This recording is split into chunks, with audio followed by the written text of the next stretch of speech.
queridos? Nós estamos seguindo, na verdade, o nosso estudo no livro do Evangelho de João, episódio hoje de número 28, o Verbo se fez gente, e hoje nós vamos estar abordando a temática, a verdade que liberta, amém? A verdade que liberta, amém, queridos? Encerrando o capítulo o capítulo de número 8 do Evangelho de João, amém, queridos? E eu queria, queridos, neste momento, ler com os irmãos do versículo 31 até o 59. Esse é o nosso objetivo. Vamos ler aqui uma leitura um pouco extensa, então eu quero que você acompanhe. Na tela vai aparecer direto aí o texto e você acompanha a leitura, amém? Vamos lá? Disse Jesus aos judeus que havia crido nele: se vocês permanecerem firmes na minha palavra, verdadeiramente serão meus discípulos e conhecerão a verdade, e a verdade os libertará. Eles lhe responderam: somos descendentes de Abraão e nunca fomos escravos de ninguém. Como você pode dizer que seremos livres? Jesus respondeu: digo a vocês a verdade, todo aquele que vive pecando é escravo do pecado. O escravo não tem lugar permanente na família, mas o filho permanece a ela para sempre. Portanto, se o filho os libertar, vocês de fato serão livres. Eu sei que vocês são descendentes de Abraão, contudo, estão procurando matar-me, porque em vocês não há lugar para a minha palavra. Eu queria que você repetisse aonde você está na sua casa agora: porque em vocês não há lugar para a minha palavra. Continuando, irmãos, eu estou dizendo o que vi na presença do Pai. Jesus continua dizendo, né? E vocês fazem o que ouviram do Pai, o que ouviram do pai de vocês. Abraão é nosso pai, responderam eles.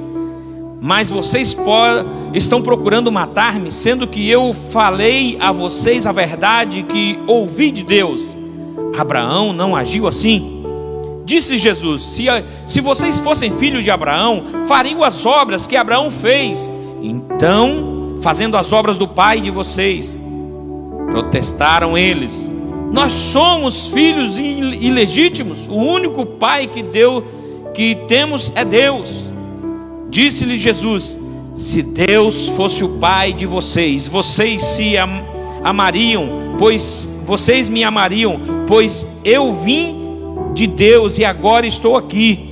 Eu não vim por mim mesmo, mas Ele me enviou. Seguindo aí: porque a minha linguagem não é clara para vocês, porque são incapazes de ouvir o que eu digo. Vocês pertencem ao pai de vocês, o diabo, e querem realizar o desejo dele. Ele foi homicida desde o princípio e não se apegou à verdade, pois não há verdade nele. Quando mente, fala a sua própria língua, pois é mentiroso e pai da mentira. No entanto, vocês não creem em mim, porque digo a verdade. Qual de vocês pode me acusar de algum pecado? Se estou falando a verdade, porque vocês não creem em mim? Aquele que pertence a Deus ouve o que Deus diz. Vocês não o ouvem porque não pertencem a Deus. Os judeus lhe responderam: não estamos certos em dizer que você é samaritano e está endemoniado. Disse Jesus: não estou endemoniado, ao contrário, honro o meu Pai e vocês me desonram. Não estou buscando glória para mim mesmo, mas há quem busque e julgue. Asseguro que, se alguém obedecer à minha palavra, jamais verá a morte. Diante disso,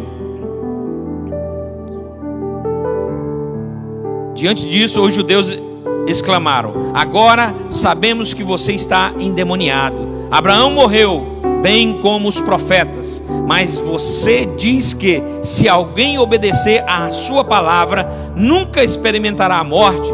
Você é maior do que o nosso pai Abraão? Ele morreu, bem como os profetas. Quem você pensa que é? Respondeu Jesus: se glorifico a mim mesmo, a minha glória nada significa. Meu Pai, que vocês dizem ser o seu Deus, é quem me glorifica. Vocês não o conhecem, mas eu o conheço. Se eu dissesse que não o conheço, seria mentiroso como vocês, mas eu de fato o conheço e obedeço à sua palavra. Abraão, pai de vocês, regozijou-se porque viria o meu dia. Ele o viu e alegrou-se. Disseram-lhe os judeus: você ainda não tem 50 anos, viu Abraão? Respondeu Jesus: eu afirmo que antes de Abraão nascer, eu sou. Então eles apanharam pedras para apedrejá-lo, mas Jesus escondeu-se e saiu do templo. Amém, queridos? Queridos, a verdade que liberta.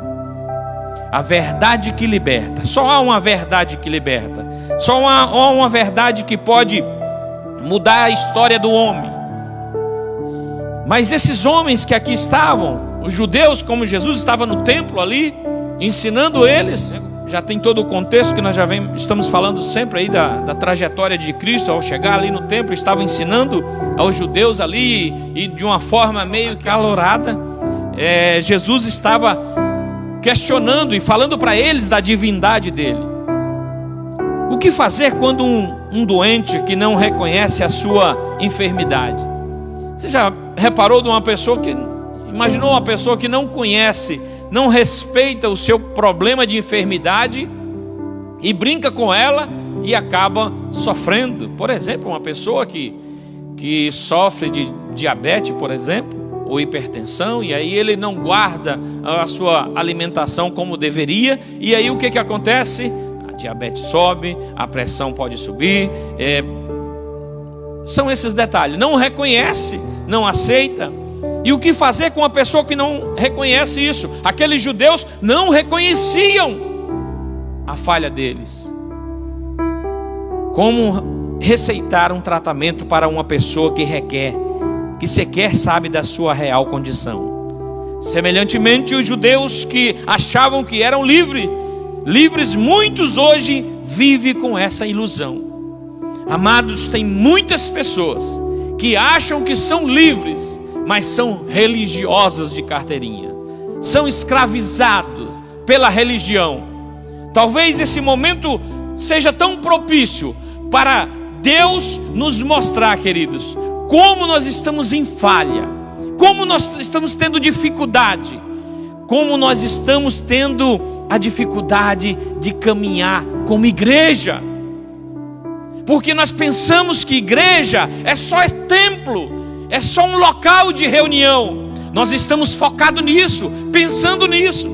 Igreja não é local de reunião.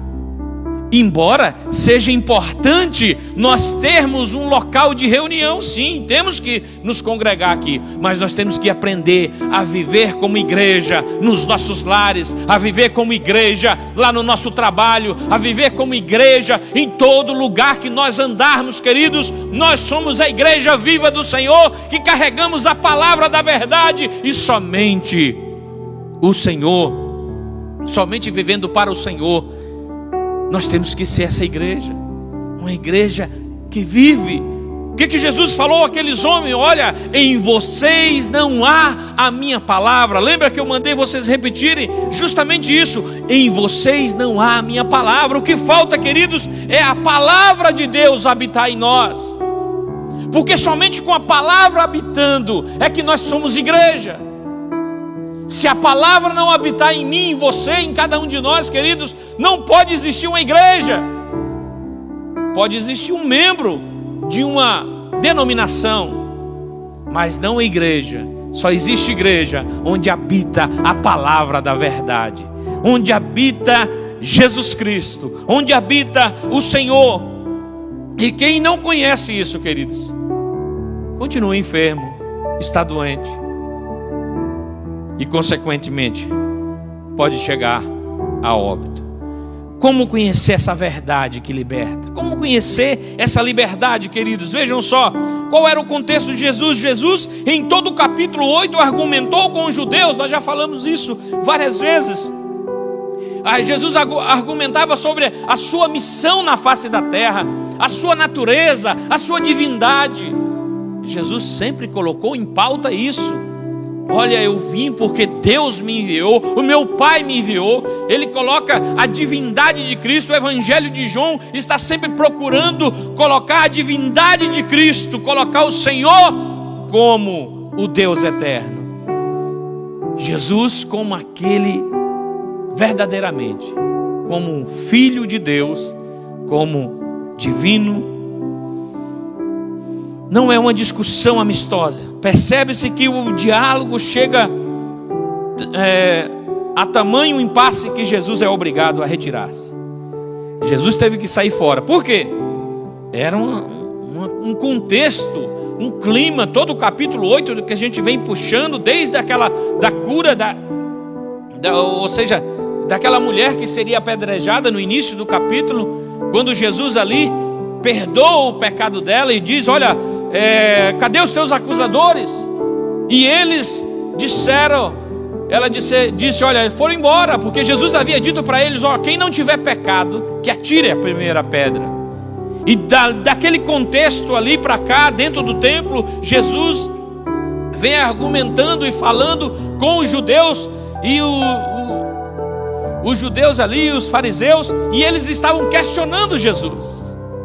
Estava tão acalorado o debate que Jesus teve que fugir dali. E Jesus, uma das coisas que Jesus fez, utilizou a vida de Abraão para falar da paternidade.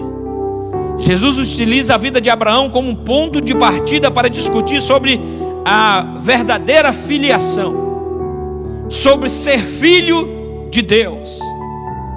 E Jesus faz uma comparação: se vocês entendessem, conhecessem Deus, vocês me conheceriam, porque entenderiam a minha fala, e a minha fala é verdadeira. Queridos, quantas pessoas estão dentro das igrejas, dentro de um contexto religioso, dentro de um reino, de uma religião, mas não estão dentro do reino de Deus, não são igreja do Senhor. A palavra de Deus não habita, a palavra de Deus não habita em vós. Queridos, precisa de habitação da palavra, porque aonde a palavra habita, ali há liberdade. Aonde o Senhor está, ali há liberdade. Aonde o Senhor ministra, ali há liberdade. E nós precisamos aprender isso, queridos. Liberdade somente na palavra de Deus. E eu queria falar aqui, queridos, de 5 pontos importantes da palavra de Deus. Olha só. Primeiro, dentro desse contexto que nós lemos, a verdade revela nossa real condição.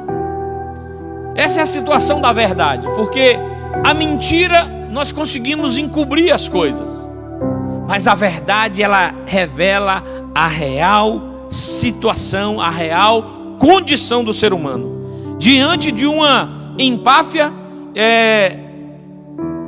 derivada de uma interpretação equivocada de sua missão, os judeus se achavam livres. Eles se achavam livres, arrogantes, prepotentes. Diante dessa empáfia, eles achavam: não, somos o dono da razão. Mas Jesus mostra para eles que eles eram apenas religiosos e não entenderam o propósito da palavra de Deus, o propósito da lei do Senhor. Muitos utilizavam uma série de conceitos que marcaram sua real condição. A verdadeira condição humana é a escravidão do pecado. A verdadeira condição humana, queridos, é a escravidão do pecado. Quantos estão escravizados no pecado? E diante dessa escravidão se esconde numa religiosidade, se esconde na sua na sua vida. Não abandona o Evangelho, mas também não vive o Evangelho. Entendeu? Então, queridos, a verdade revela a real condição. Quando a verdade, que é Jesus, se depara com aqueles que vivem no mundo da mentira, aí aparece, há um confronto, e a mentira não pode vencer a verdade. Segundo ponto, queridos, que nós podemos citar nesta noite: a verdade revela a nossa filiação. A verdade revela a filiação. Jesus mostra que, diferentemente do que os judeus pensavam, nem todos eles eram filhos de Deus. Era o que Jesus queria ensinar para ele, ó. Nem todos são filhos de Deus. Podemos estar dentro de uma religião, mas podemos não ser filhos de Deus. Um erro comum é confundir o fato de existirmos como sinal de filiação divina.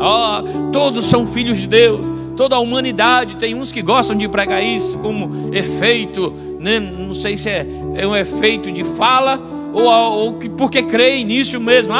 Todos são filhos de Deus. Não, queridos, filhos só são aqueles que o Senhor deu o poder de serem feitos filhos de Deus. João 1:12. Aos que creem no seu nome, aos que creem na palavra. Ele ainda diz, olha, aqueles que não estão na palavra já estão condenados. Por isso que nós precisamos entregar a nossas vidas ao Senhor Jesus. O servo participa de algum benefício na casa do pai, mas ainda não é filho. Tem muitas pessoas, queridos, que são servos no reino de Deus, mas ainda não entenderam o processo da filiação. Tem muitas pessoas, queridos, que são servos e bons servos, trabalham como o irmão do filho pródigo, era um bom servo, mas não entendia o princípio de filho. Tanto é que quando ele cobra do pai dele, ele disse, olha, eu quero comemorar com os meus amigos. Ele poderia dizer, pai, vamos comemorar junto, porque o nosso irmão voltou, o meu irmão voltou. Não, mas ele questionou o pai dele. Olha, o Senhor nunca me deu um novilho para mim comemorar com os meus amigos. A ótica dele era outra. A verdade revela a nossa filiação, queridos. A verdade, tem muitos que são servos, mas não são filhos de Deus. Nós precisamos entender esse princípio de filiação. É lógico que costumeiramente nós falamos de servidão no sentido de servir, porque nem todo servo é filho de Deus, mas todo filho de Deus é servo. E isso é bom que seja explícito. Terceiro ponto, queridos, que nós podemos citar nessa noite: a verdadeira filiação é identificada pelo caráter. A verdadeira filiação é identificada pelo caráter. Os judeus, pelas suas obras e rejeição a Cristo, demonstravam sua verdadeira filiação.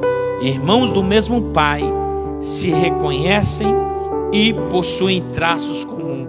Quem é do mesmo Pai tem traços, né, desse Pai. Tem, né? Os judeus não tinham. Como era filho de Deus, filho de Abraão, mas não tinha a convicção. Eles viviam apegados a uma letra e não ao espírito da letra, porque a palavra, ou seja, a lei era perfeita, santa e agradável, mas era para ser vivida. E tem muitos que ainda só conseguem viver essa letra e não conseguem viver a graça. Por isso que a graça é diferente. Graça é diferente. A graça é todo o processo, todo o favor imerecido de Deus para a sua igreja. Aqueles que comungam das mesmas ideias sobre Deus são de fato irmãos. Se nós, queridos, comungamos da mesma ideia, somos de fato irmãos, servos do Senhor. Se caminhamos juntos, pensando no Deus verdadeiro, sim, estamos juntos, pregando o Evangelho, trazendo pessoas para Cristo, comungamos da mesma irmandade. E agora mais do que nunca, queridos, estamos separados, mas podemos pregar o Evangelho, levar o Evangelho a muitas pessoas, ainda que sejam através desses cultos online, sem lá muita estrutura talvez, mas estamos pregando. Já vi vários cultos online e vejo irmãos, cada um estão se motivando, trabalhando do seu jeito, cada pastor pregando, ensinando, falando. Mas Deus está ministrando, está atingindo pessoas, pessoas estão sendo abençoadas, e isso, queridos, é de fundamental importância na vida da igreja do Senhor. Quarto ponto, queridos, a verdadeira filiação é identificada pela observância à palavra de Cristo. A verdadeira filiação é identificada pela observância à palavra de Cristo, ou seja, tem a palavra de Deus, é isso que Jesus falou: vocês, a palavra de Deus não habita em vós. Como que vai entender a filiação? Não, só entende a servidão, mas não entende a filiação, porque a palavra não habita. Não há claramente um impasse, há claramente aqui um impasse sobre filiação. Jesus ensinando uma coisa, os judeus questionando: nós somos filhos de Abraão. E Jesus está falando: eu sou filho do pai de Abraão, eu sou filho de Deus, é Ele que me enviou. Cristo se apresenta como filho de Deus e não reconhece a filiação dos judeus e vice-versa. Cristo, ele se apresenta como filho de Deus e não reconhece a filiação dos judeus e vice-versa. Queridos, Cristo ele não reconhecia isso. E ele se apresenta: eu sou filho do Deus vivo. Quem conhece a Deus Pai, obedece às suas palavras, reconhece a sua linguagem e a natureza espiritual delas, né? Reconhece a linguagem, ou seja, fala, a natureza é de quem serve a Deus. Quem conhece a Deus Pai, obedece a sua palavra. Como que, sou filho de Deus e não obedeço? Como que é você, queridos? Imagine você ter um filho e o seu filho não obedece você. Em alguma circunstância pode haver um momento de desobediência, mas dentro do contexto geral da vida não pode haver. Não pode haver. Eu estou fazendo uma comparação de nós com nossos filhos. A gente dá uma estrutura, uma direção para os filhos: olha, não pode fazer isso, isso, cuidado com isso, tal. Mas mesmo assim ele dá um trupicão lá onde não era para fazer, e nós tínhamos avisado.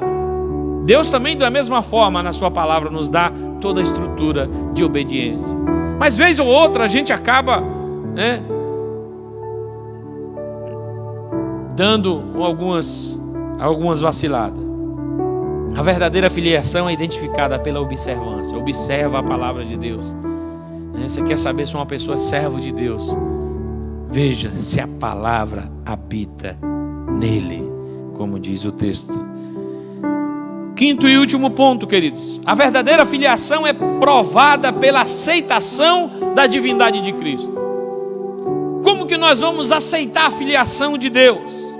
A verdadeira filiação, se nós não aceitamos a divindade de Cristo. O que é que os judeus tinham ali? Os fariseus, eles não estavam aceitando a divindade de Cristo. Como que eles poderiam ser provados pela divindade de Cristo? Eles não tinham conexão. A mensagem cristã não comporta assimilações ou atenuantes. Não tem como ficar assimilando, dizendo que é e não consegue, viver e não tem jeito. A mensagem cristã não comporta assimilação ou atenuantes. A mensagem é aceita ou rejeitada. Não é possível reter de Cristo apenas o que interessa. Tem pessoas, queridos, que estão retendo de Cristo apenas o que interessa a Ele. Ele quer reter de Cristo apenas o que é bom. Não, eu sou crente, mas eu gosto só do louvor. Eu sou crente, mas eu gosto só disso. A hora que o pastor fala de dízimo, a hora que fala daquilo outro, a hora que pega no pé, entendeu? E fica questionando, amados. Nós não podemos, a igreja não é um supermercado que eu chego ali e escolho o que eu quero. A igreja não é um eu quero louvor, eu quero esse louvor, eu quero isso, eu quero aquilo outro, eu quero ir. Não é isso. Evangelho de Deus é entender que Jesus é Senhor. O verdadeiro discípulo é aquele que não está atrás da salvação, ele está atrás do senhorio de Cristo. Porque quando nós estamos atrás da nossa salvação, nós nos perdemos do senhorio de Cristo, porque mudamos o foco, deixamos de viver para olhar lá para frente. E você às vezes pode estar pensando na salvação e não conseguindo viver uma vida de filiação a Cristo. Mas todo aquele que vive a sua vida de filiação, naturalmente o céu é o seu lugar. Amados, esse é o propósito. Esse é o propósito da eleição. É entender que nós somos de Deus. Quantos estão andando, vagando por este mundo e não entendem esse evangelho? Não entende a palavra, não vive a palavra. Sua palavra exige o reconhecimento da sua divindade. Irmãos, a palavra de Deus exige o reconhecimento da divindade de Cristo. Exige o reconhecimento da divindade de Cristo. E nós precisamos pensar nisso. Eu convido você a pensar nesse propósito. Se você não tiver contato com a palavra, se a palavra não encontrar guarida no seu coração, a dificuldade de filiação é muito grande. Concluindo, amados, é fundamental saber nossa filiação espiritual. É fundamental nós sabermos. Eu sou filho realmente? A quem servimos de fato? A quem você serve de fato? Quem caminha junto com você? Quem você realmente está servindo? Qual o propósito, qual a visão de Deus para você, queridos? Qual a visão de filiação? Qual a visão da verdade? Precisamos nos inteirarmos disso. Será que a nossa vontade está em consonância com o nosso Pai Celestial? Ou insistimos em trilhar um caminho de morte? Como Salomão disse, há caminhos que parecem belos às nossas vistas, mas o final dele é um caminho de morte, um caminho de tristeza. Por isso eu convido você, meu irmão, convido você a conhecer a verdade, porque essa verdade é que vai libertar você. Nós precisamos nos voltar para Deus. Nós precisamos nos voltar para o Senhor, queridos, e conhecer essa verdade, esse Deus que nós servimos. Conhecereis a verdade, e a verdade vos libertará.